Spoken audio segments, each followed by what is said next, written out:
Well, I maintain what happened was these arboreal, tree canopy living apes came under pressure as the continent dried up to expand their diet because the forests were disappearing and being replaced by grassland. Well, most animal species eat only one or two kinds of food. This is a general rule in nature, and it's in order to hold down exposure to mutagenic influence.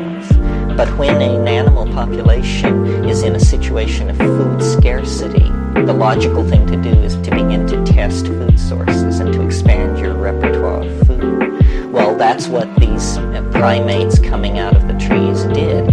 Number one, they began eating meat, which gave them a real interest that they had never had before in these ungulate mammals that were evolving in the grasslands. And they began to test all kinds of other foods in the environment. Well, when you do that, you are exposing your population to mutation. And it was during this period that the human brain size doubled in like 1.5 million years. Someone said we had consciousness and dynamic order. Consciousness as we experience it now within the confines of history is most analogous to cancer. I mean, it's just, replicating, spreading. But it once was a dynamic, ordered thing. People lived, they died, they made love, they had children, they herded their flocks, they had ecstatic flights into dimensions which we cannot even conceive of, and they felt no need, to break into the earth, to divert the rivers, to do all of this stuff.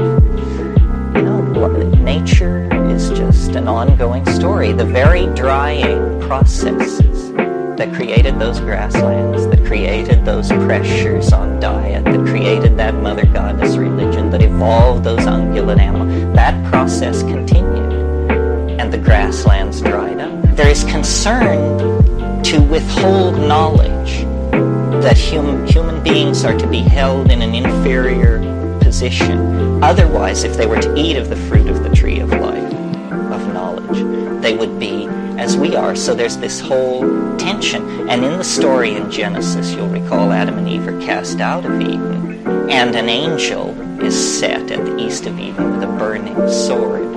Well, what I take this to be about is it's a story from a strata where already the shift to the dominator culture has taken place. But they're looking backward at the partnership society on the grasslands of Africa.